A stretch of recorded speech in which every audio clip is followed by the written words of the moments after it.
And welcome back, everyone, to the Digimon Partner Series. This one is one of my personal requests, or one in my personal list, I should say. Not my personal request, but my personal list. I have a bunch of series listed. I choose characters when we finally get all the way around the circuit. And here we are at Katsuki Bakugo. I did Midoriya, might as well do his rival / best friend, and Katsuki Bakugo. Now, when you think of Bakugo, you're probably thinking explosions, fire, all that. But remember, you're not trying to tailor your Digimon partner necessarily to the abilities of your person. You can do that, and that can work. Midoriya was kind of an example of that to some degree. But more to the point, I'm trying to get something that kind of strikes a little bit of a balance where we get the personality to some degree and the abilities at the same time. Now, when I started thinking of Bakugo, one Digimon in particular started coming to mind. Now, obviously, I'm going to start with the rookie and go forward. I should note it was a Mega Digimon. Well, technically it wasn't, but we'll get to that. So starting out, the rookie is Dracomon, this cute little dragon. Now you're saying, well, this doesn't make any sense. I mean, yeah, you can maybe be a little headstrong or whatever, but this makes no sense. I know, but wait, there's more. Its Digivolution line for Champion line would be Blue Corgimon. Why? Well, because it fits with the Digivolution line. So far, so good. But you're wondering, I'm still not getting it. But wait, there's more. Next would be the ultimate, Wingdramon. Now, Wingdramon is where we start to actually see a bit, and this is, I think, the best image I was able to find of Wingdramon that I could actually use like this. Wingdramon is actually a little bit more closer to Bakugo now. I believe it's described as being a more aggressive Digimon. And it holds two orbs in its hand that it uses for attack and power, things along those lines. Somewhat reminiscent of Bakugo's gauntlets or his quirk in general, which comes out from his hands. You think he could explode things out his butt? You never think Bakugo would do that? Who knows? But that's where we are at the moment. But then the Mega comes in. The Mega being Slaydramon. Now, Slaydramon, I believe it was actually introduced in Cyber Sleuth. This is, again, the best image I could find that I could use in this capacity. It's another Dragon-type Digimon. It's more noble than some of the other ones, but it's still very much, hence its name, a slayer of other Digimon. Its giant whip, blade, tail, sword, whatever it is devastatingly powerful and capable of being heated up and using explosive attacks. Now you're looking at this Digivolution line saying, this doesn't really make sense with Bakugo. And you would be kind of right in that regard. Like, nothing is really yelling out Bakugo to me. When I was initially thinking Bakugo's partner, I was thinking something fire-based, or like a Mamemon, which is basically a walking little bomb. Or, I mean, I believe there is like bomb driven. I was thinking that along that line. But ultimately, it came down to who actually came to mind. Now you're asking the question, wait, what do you mean? You're done. You're already at the Mega. Well, remember, there is actually a Ultra level beyond Mega. Not many Digimon reach that level, but there is an Ultra level beyond it. And this was the Digimon that immediately had come to mind when I initially thought up the concept of Bakugo. And it was all about trying to get to that Digivolution line. Examon.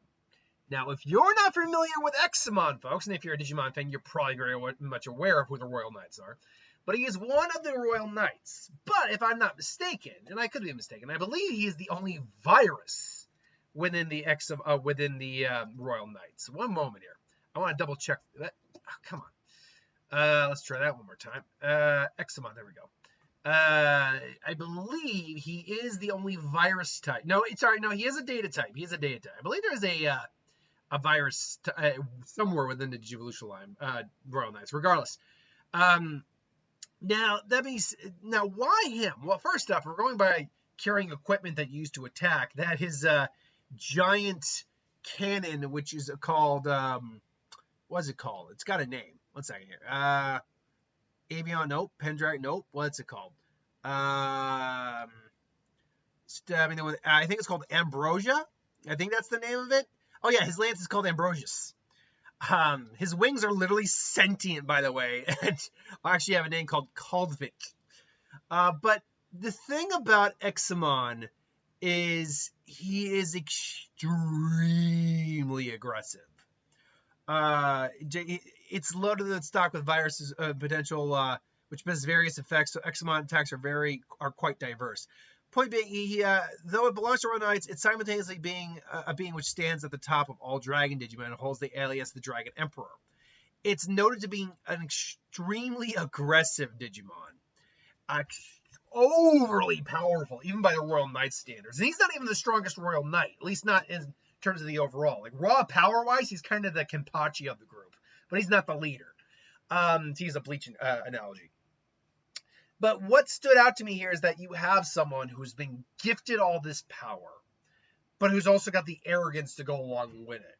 And that, but ultimately he was still is part and a member of a group that is ultimately there to protect the balance of the digital world.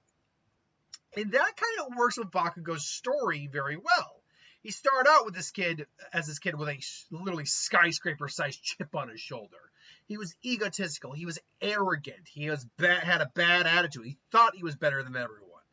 But as he goes through his story, he becomes more humble. He becomes more understanding of the situation around him, and to the point where he ultimately apologizes to Midoriya, the kid he's tormented his entire life.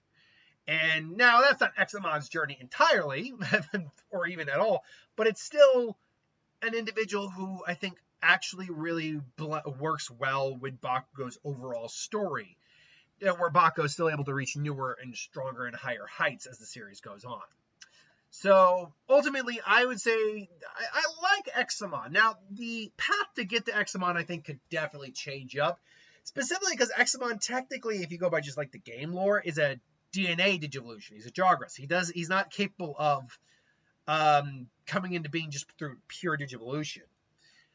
But in theory, I do like this concept for him as a Digimon partner.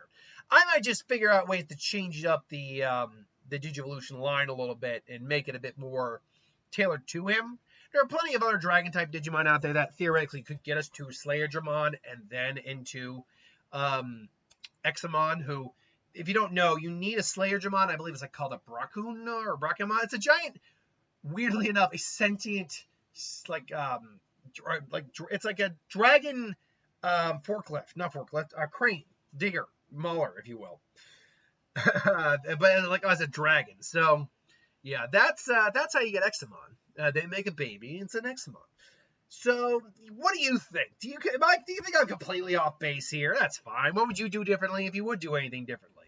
Let me know in the comments below. But that's my thoughts. Thanks for watching. Hope you enjoyed. I'll see you guys for the next one.